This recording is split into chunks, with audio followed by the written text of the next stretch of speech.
So, legislative and executive relation in UK. The British Constitution is an unwritten constitution. നമുക്കറിയാം ബ്രിട്ടൻ്റെ ഭരണഘടന എന്ന് പറയുന്നത് എന്താണ്? അൺറിട്ടൺ കോൺസ്റ്റിറ്റ്യൂഷൻ ആണ്. The legislative and executive branches of government are the products of customs and conventions. ഇപ്പോൾ ബ്രിട്ടനെ സംബന്ധിച്ചിടത്തോളം എന്താണ്? ഈ ലെജിസ്ലേറ്റീവ് എക്സിക്യൂട്ടീവ് ബ്രാഞ്ചസ് ഓഫ് ഗവൺമെൻറ്റുകൾ എസ്റ്റാബ്ലിഷ് ചെയ്തിരിക്കുന്നത് അവിടെ നിലനിന്നിരുന്ന കസ്റ്റംസിൻ്റെയും കൺവെൻഷൻസിൻ്റെയും അടിസ്ഥാനത്തിലാണ്. ബ്രിട്ടനിൽ ഒരു റിട്ടൺ കോൺസ്റ്റിറ്റ്യൂഷൻ ഇല്ല.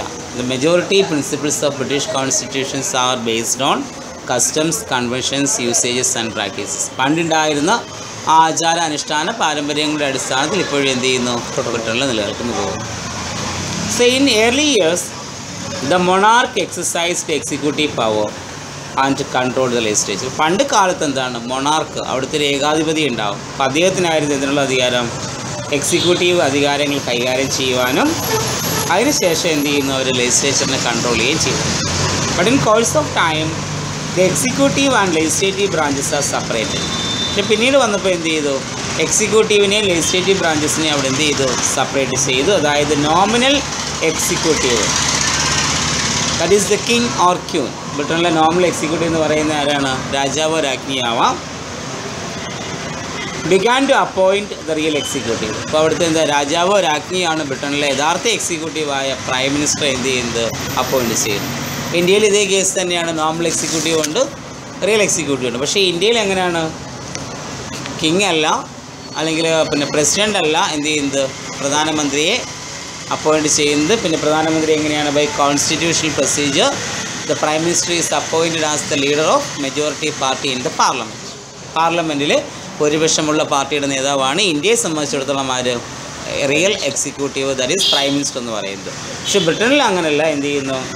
അവിടുത്തെ റിയൽ എക്സിക്യൂട്ടീവായ പ്രധാനമന്ത്രിയെ അപ്പോയിൻറ്റ് ചെയ്യുന്നത് ആരാണ്? രാജ്ഞി അല്ലെങ്കിൽ നോർമൽ എക്സിക്യൂട്ടീവ് ആണ്. So the British legislature gradually developed their authority and bicameralism. പിന്നീട് എന്ത് സംഭവിച്ചു? കാലക്രമേണ ബ്രിട്ടൻ്റെ ലെജിസ്ലേച്ചർ എന്ത് ചെയ്തു? ഡെവലപ്പ് ചെയ്യുകയും അവിടെ എന്ത് ചെയ്തു? ഒരു ബൈക്കാമറലിസം എന്ന് പറയുന്ന സമ്പ്രദായം, അതായത് ദ്വിമണ്ഡല സമ്പ്രദായം എന്ത് ചെയ്തു? കൊണ്ടുവന്നു. പാർലമെൻറ്റ് 2 സഭകളുണ്ട്. ഏതൊക്കെയാണ്? ഹൗസ് ഓഫ് കോമൺസും ഹൗസ് ഓഫ് ലോർഡ്സും. ഇനി the legislative executive relationship in Britain is characterised as executive leadership. അപ്പോൾ ബ്രിട്ടനിലെ ലെജിസ്ലേച്ചറും എക്സിക്യൂട്ടീവും തമ്മിലുള്ള ബന്ധത്തെ നമുക്ക് വിളിക്കാം എന്താ? എക്സിക്യൂട്ടീവ് ലീഡർഷിപ്പ് എന്നാണ് എന്ത് ചെയ്യുന്നത്? വിളിക്കുന്നത്. അതായത് the executive decided policies and programmes of the state and legislature accepted. അപ്പോൾ ബ്രിട്ടനെ സംബന്ധിച്ചിടത്തോളം എന്ത് ചെയ്യുന്നു? എക്സിക്യൂട്ടീവാണ് രാഷ്ട്രത്തിൻ്റെ നയപരിപാടികൾ രൂപീകരിക്കുന്നത്. അതാര് അംഗീകരിക്കുന്നു? ലെജിസ്ലേച്ചർ അംഗീകരിക്കുന്നു. The king of Britain appoint the prime minister and he shall act in accordance with the advice of the prime minister. അപ്പോൾ രാജാവാണ് എന്ത് ചെയ്യുന്നത്? പ്രൈം മിനിസ്റ്റർ നിയമിക്കുന്നത്. അങ്ങനെയുള്ള രാജാവ് എന്ത് ചെയ്യണം? he should act in accordance with the advice of the prime minister. പ്രധാനമന്ത്രിയുടെ ഉപദേശം അനുസരിച്ച് ആര് പ്രവർത്തിക്കണം? പ്രൈം മിനിസ്റ്റർ അല്ല, സോറി, ക്രൗൺ അല്ലെങ്കിൽ കിങ് എന്ത് ചെയ്യണം? പ്രവർത്തിക്കണം. ഇന്ത്യയിൽ നമ്മളത് പറയുന്നുണ്ട്. അവിടെ കിങ്ങിനല്ലേ പവർ കൂടുതൽ? കിങ്ങിനല്ല പവർ, പ്രൈം മിനിസ്റ്റർ. പാർലമെൻ്റ് സിസ്റ്റമാണ്. റിയൽ എക്സിക്യൂട്ടീവ് എന്ന് പറയുന്ന ആരാ? ബ്രിട്ടനിൽ പ്രൈം മിനിസ്റ്ററാണ്. ആ പ്രൈം മിനിസ്റ്ററുടെ ഉപദേശം അനുസരിച്ച് മാത്രമേ ആർക്ക് പ്രവർത്തിക്കാൻ പാടുള്ളൂ? പ്രസിഡന്റിന്. അല്ല, പ്രസിഡന്റ് അല്ല, രാജാവിനാണ്. അപ്പോൾ ഇന്ത്യയിൽ നമ്മൾ പറയുകയാണെങ്കിൽ എന്താണ്? there shall be a council of ministers headed by the prime minister to give aid and advice to the president. അല്ലേ? നമ്മുടെ ഇന്ത്യൻ ഭരണഘടനയിൽ 74th ആർട്ടിക്കിൾ പഠിച്ചതാണ്. ഇന്ത്യയിൽ ഒരു പ്രധാനമന്ത്രിയുണ്ട്, അദ്ദേഹത്തിൻ്റെ ഒരു കൗൺസിൽ ഓഫ് മിനിസ്റ്റർ ഉണ്ട്. ആ കൗൺസിൽ ഓഫ് മിനിസ്റ്റേഴ്സിൻ്റെയും പ്രധാനമന്ത്രിയുടെയും ഉപദേശം അനുസരിച്ച് മാത്രമേ ഇന്ത്യയിൽ ആർക്ക് പ്രവർത്തിക്കാൻ പറ്റത്തുള്ളൂ? പ്രസിഡന്റിന് പ്രവർത്തിക്കാൻ പറ്റത്തുള്ളൂ. ഇവിടെ ബ്രിട്ടനിൽ ഇത് തന്നെയാണ് പറയുന്നത്. പക്ഷേ ബ്രിട്ടനിൽ ഒരു കാര്യത്തിൽ വ്യത്യാസമുണ്ട്. പ്രൈം മിനിസ്റ്ററെ അപ്പോയിൻറ്റ് ചെയ്യുന്നത് ആര്? രാജാവാണ്. ആ രാജാവ് പിന്നെ ആര് പറയുന്നത് കേൾക്കണം? പ്രൈം മിനിസ്റ്റർ പറയുന്നതനുസരിച്ച് വേണം എന്ത് ചെയ്യുന്നത്? ഇന്ത്യയിൽ ഇത് തന്നെയാണ്. പക്ഷേ ഇന്ത്യയിലെ വ്യത്യാസം എന്ന് പറയുന്നത് പ്രൈം മിനിസ്റ്റർ എന്ന് പറയുന്നത് leader of majority party in the parliament. സാറേ, ഈ പ്രൈം മിനിസ്റ്റർ തിരഞ്ഞെടുക്കുന്നതിൻ്റെ ക്രൈറ്റീരിയ എന്തോ? ആ ക്രൈറ്റീരിയയെ കുറിച്ച് പറയുന്നില്ല. ഇല്ലല്ലേ, ചുമ്മാ പറയാൻ നോക്കാം, അത് കാണാം. The prime minister and other ministers are the members and the leaders of parliament. When the parliament passes a no confidence motion that may lead to the fall of the executive. അതായത് prime മിനിസ്റ്ററും അദ്ദേഹത്തിൻ്റെ മന്ത്രിമാരെന്ന് പറയുന്നത് എവിടുത്തെയാണ്?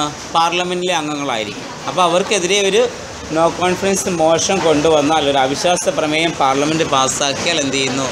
ആ executive പരാജയപ്പെടും. ഇത് തന്നെ ഇന്ത്യയിൽ നമുക്ക് പറയാൻ കഴിയും. ഇപ്പോൾ പ്രധാനമന്ത്രിക്കെതിരെ എന്ത് ചെയ്യാം? നമുക്ക് വേണമെങ്കിൽ നോ കോൺഫിഡൻസ് മോഷൻ, ഒരു അവിശ്വാസ പ്രമേയം വേണമെങ്കിൽ എന്ത് ചെയ്യാം?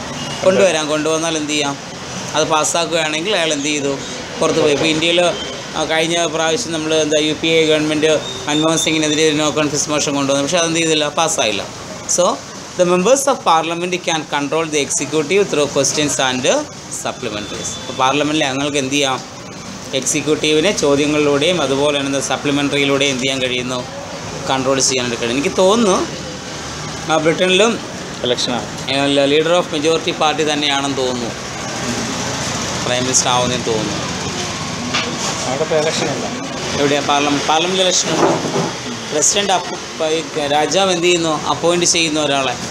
May be is the leader of majority party എനിക്ക് തോന്നുന്നു അങ്ങനെയാണെന്ന് പറയാം. നോക്കാം നമുക്ക്. ഡെമോക്രാറ്റിക് അല്ല. എവിടെയാ? Parliamentary. So the executive exercise more powers in there intercourse with the legislature. അപ്പോൾ ലെജിസ്ലേച്ചറുമായിട്ട് നമ്മൾ കണക്ട് ചെയ്ത് പറയുകയാണെങ്കിൽ എക്സിക്യൂട്ടീവിന് എന്താണ്? കൂടുതൽ അധികാരങ്ങൾ ഉണ്ട്. The king of Britain summons, prorogues and dissolve the sessions of parliament on the advice of prime minister. Prime മിനിസ്റ്ററുടെ ഉപദേശപ്രകാരം എന്ത് ചെയ്യാം? രാജാവിന് പാർലമെൻറ്റ് സമ്മേളനം വിളിച്ചു കൂട്ടാനും അവരെ താൽക്കാലികമായിട്ട് എന്ത് ചെയ്യാൻ? പിരിച്ചുവിടാനും പൂർണ്ണമായിട്ട് എന്ത് ചെയ്യാൻ? പിരിച്ചുവിടാനുള്ള അധികാരം ആർക്കാണ്? രാജാവിന് ആണ്.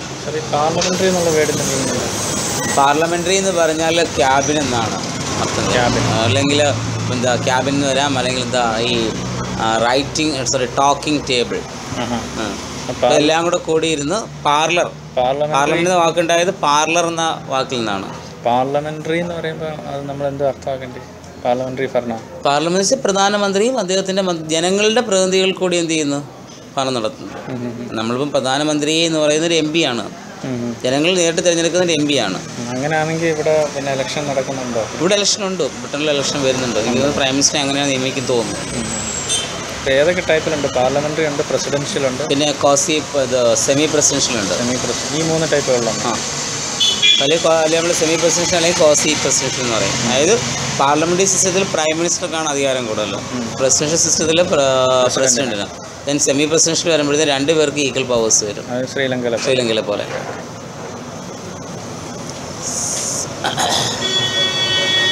So the King of Britain summons, prorogue and dissolve the sessions of Parliament. Parliament സമ്മേളനം എന്ത് ചെയ്യാൻ? വിളിച്ചു കൂട്ടാനും താൽക്കാലികമായി നിർത്തിവെക്കാനും പിരിച്ചുവിടാനുള്ള അധികാരം ആർക്കാണ്? പ്രസിഡന്റിന്, രാജാവിനാണ്. The executive leadership can be seen in the inauguration and addressing of the sessions of parliament. അതായത് ഇവിടുത്തെ ഈ എക്സിക്യൂട്ടീവ് ലീഡർഷിപ്പ് നമുക്ക് കാണാൻ കഴിയുന്ന അതിനകത്താണ് ഇതിൻ്റെ ഇനാഗുറേഷൻ, അല്ലെങ്കിൽ ഫസ്റ്റ് സമ്മേളനം, അല്ലെങ്കിൽ ഈ പാർലമെൻറ്റ് സെഷൻസിനെ എന്ത് ചെയ്യുന്നു? അഡ്രസ് ചെയ്യുന്നതിലാണ് കാണാൻ കഴിയുന്നത്.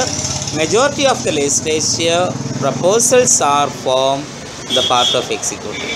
അപ്പോൾ ഇവിടുത്തെ ഭൂരിപക്ഷമുള്ള ലെജിസ്ലേറ്റീവ് പ്രപ്പോസൽസും ആരുടെ ഭാഗത്തു നിന്നാണ് വരുന്നത്? എക്സിക്യൂട്ടീവിൻ്റെ ഭാഗത്തു നിന്നാണ് വരുന്നത്. അതായത് any bill passed by the parliament may become law only with the signature of the executive. എക്സിക്യൂട്ടീവിൻ്റെ സൈനോട് കൂടി മാത്രമേ എന്ത് ചെയ്യാൻ കഴിയത്തുള്ളൂ? പാർലമെൻറ്റ് പാസ്സാക്കുന്ന നിയമങ്ങൾ അംഗീകരിക്കാനായി കഴിയത്തുള്ളൂ. So there was a time when the king exercised veto power. ഒരു കാലത്ത് അവിടെ രാജാവിന് എന്തുണ്ടായിരുന്നു? വീറ്റോ പവർ ഉണ്ടായിരുന്നു.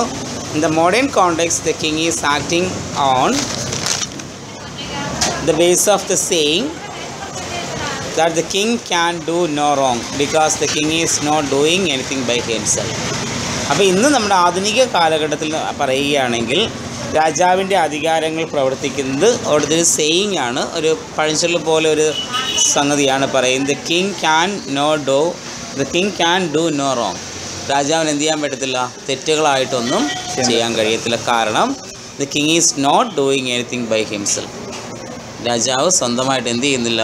ഒന്നും ചെയ്യുന്നില്ല. രാജാവിന് എന്തെങ്കിലും ചെയ്യണമെങ്കിൽ അവിടുത്തെ റിയൽ എക്സിക്യൂട്ടീവായ പ്രൈം മിനിസ്റ്ററുടെ ഉപദേശം ഉണ്ടായിരിക്കും. അപ്പോൾ ആ ഉപദേശത്തോടു കൂടി മാത്രമേ എന്തെങ്കിലും കാര്യം ആർക്ക് ചെയ്യാൻ പറ്റത്തുള്ളൂ, ബ്രിട്ടനിലെ രാജാവിന്. അതായത് നമ്മൾ ഇന്ത്യയിലെ പ്രസിഡന്റ് എന്ന് പറയുന്ന പോലെ ബ്രിട്ടനിലെ രാജാവ് എന്ന് പറയുന്നത് അല്ലെങ്കിൽ രാജ്ഞി എന്ന് പറയുന്നത് ഒരു നോമിനൽ എക്സിക്യൂട്ടീവായിട്ട് എന്ത് ചെയ്യുന്നു. അപ്പോൾ പ്രൈം മിനിസ്റ്റർ പറയുന്നതനുസരിച്ച് എന്ത് ചെയ്യാം, പ്രവർത്തിക്കാം. അത്ര മാത്രമേ അധികാരമുള്ളൂ. ഇനി in the British model of parliamentary system the legislature executive relationship existing in A higher frequency. ഇപ്പം ബ്രിട്ടൻ്റെ പാർലമെൻ്ററി ഫോം ഓഫ് ഗവൺമെൻറ് നമ്മൾ പരിശോധിച്ചാൽ വളരെയധികം ഒരു ഉയർന്ന ഫ്രീക്വൻസിയാണ് ആര് തമ്മിലുള്ള ബന്ധം, എക്സിക്യൂട്ടീവും ലെജിസ്ലേച്ചറും തമ്മിലുള്ള ബന്ധം എന്ന് പറയും. ഇപ്പോൾ നല്ല ഉയർന്ന ഒരു ബന്ധമുണ്ട് രാജാവും പ്രധാനമന്ത്രിയും തമ്മിൽ. That is the executive emerges from the legislature and thereby maintain responsibility. Executive ഉണ്ടാകുന്നത് എവിടെ നിന്നാണ്, ലെജിസ്ലേച്ചറിൽ നിന്നാണ് അല്ലേ. അതായത് പ്രധാനമന്ത്രിയും അദ്ദേഹത്തിൻ്റെ മന്ത്രിമാരെയും നമ്മൾ ഉണ്ടാക്കുന്നത് എവിടെ നിന്നാണ്, ലെജിസ്ലേച്ചർ നിന്നാണ് വരുന്നത്. അപ്പോൾ അതുകൊണ്ട് അവർക്ക് എന്താണ് ഒരു റെസ്പോൺസിബിലിറ്റി ആർക്കുണ്ടായിരിക്കും, ഈ എക്സിക്യൂട്ടീവിന് ആരോട്, ലെജിസ്ലേച്ചറിനോട് കാണും. ഇന്ത്യയിലെ എക്സിക്യൂട്ടീവ് എന്ന് പറയുന്നതിൻ്റെ അകത്ത് പ്രസിഡന്റ് ഉൾപ്പെടുത്തും വരും. ബ്രിട്ടനിൽ പിന്നെ എക്സിക്യൂട്ടീവിൻ്റെ ഭാഗം നോമിനൽ എക്സിക്യൂട്ടീവ് രാജാവാണ്, നോമിനൽ. റിയൽ എക്സിക്യൂട്ടീവ് ആണ് ആര്, പ്രൈം മിനിസ്റ്റർ. രണ്ടായിട്ട് ഡിവൈഡ് ചെയ്യണം. ഇന്ത്യയിലും അങ്ങനെ തന്നെയാണ്. അപ്പോൾ പ്രസിഡന്റ് ഇപ്പം പ്രധാനമന്ത്രി ഒരു തീരുമാനം എടുത്താൽ അതിന് അപ്രൂവൽ വേണമെങ്കിൽ ഇന്ത്യയിൽ ഒപ്പിടണം. ഇപ്പോൾ ഒരു പാർലമെൻറ്റ് ഒരു ബില്ല് പാസ്സാക്കിയാൽ പ്രസിഡന്റ് ഒപ്പിട്ടേ പറ്റത്തുള്ളൂ. ഇവിടെ അത് തന്നെയാണ് പറയുന്നത്. ഇപ്പോൾ ഇവിടെ എക്സിക്യൂട്ടീവ് എന്ന് പറയുന്നത് അതായത് പ്രധാനമന്ത്രിയും അദ്ദേഹത്തിൻ്റെ മന്ത്രിമാരും നോമിനൽ എക്സിക്യൂട്ടീവോടെ നിൽക്കട്ടെ. റിയൽ എക്സിക്യൂട്ടീവ് ഉണ്ടാകുന്നത് എവിടെ നിന്നാണ്, ഈ ലെജിസ്ലേച്ചറിൽ നിന്നാണ് ഉണ്ടാകുന്നത്. അപ്പോൾ അതുകൊണ്ട് ഇവർക്ക് ആരോട്, ഈ ലെജിസ്ലേഷനോടൊരു റെസ്പോൺസിബിലിറ്റി എല്ലായ്പ്പോഴും ആർക്ക് കാണും, ഈ എക്സിക്യൂട്ടീവിന് കാണും. So the executive leadership is that the cabinet supremacy is the hallmark of British model. ഇപ്പോൾ ബ്രിട്ടീഷ് പാർലമെൻറ്റിൻ്റെ ഏറ്റവും പ്രധാനപ്പെട്ട ഒരു മുഖമുദ്ര എന്ന് പറയുന്നത് എന്താണ്, ക്യാബിനറ്റിൻ്റെ സൂപ്രമസിയാണ്. ക്യാബിനറ്റ് എന്ന് പറയുന്ന ഒരു സംവിധാനം ഉണ്ട് അവിടെ.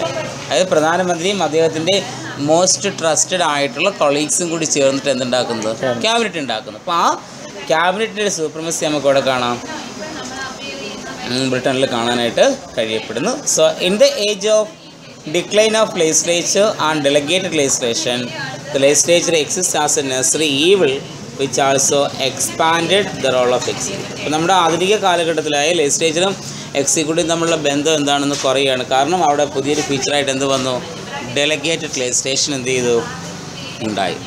അപ്പോൾ ആ ഡെലഗേറ്റഡ് ലെജിസ്ലേഷൻ ഉണ്ടായതിൻ്റെ ഫലമായിട്ട് എന്താണ്, ലെജിസ്ലേച്ചറും എന്ന് പറയുന്ന ഈ ഒരു സമിതി ഒരു നെസസറി ഈവിളായിട്ട്, എന്ന് വെച്ചാൽ നമുക്ക് ഒഴിവാക്കാനും കഴിയത്തില്ല, ഒഴിവാക്കാൻ കഴിയാത്തൊരു തിന്മയായിട്ടാണ് എന്ത് നിലനിൽക്കുന്നത്, ലെജിസ്ലേഷൻ നിലനിൽക്കപ്പെടുന്നത്. അപ്പോൾ അത് എക്സിക്യൂട്ടീവിൻ്റെ റോൾ എന്ത് ചെയ്യുന്നു, വർദ്ധിപ്പിക്കുന്നു. കാരണം ഈവൻ ലെജിസ്ലേച്ചർ ഇല്ലായെങ്കിൽ പോലും എന്ത് ചെയ്യാൻ കഴിയുന്നു, എക്സിക്യൂട്ടീവിന് നിയമങ്ങൾ ഉണ്ടാക്കാൻ കഴിയും.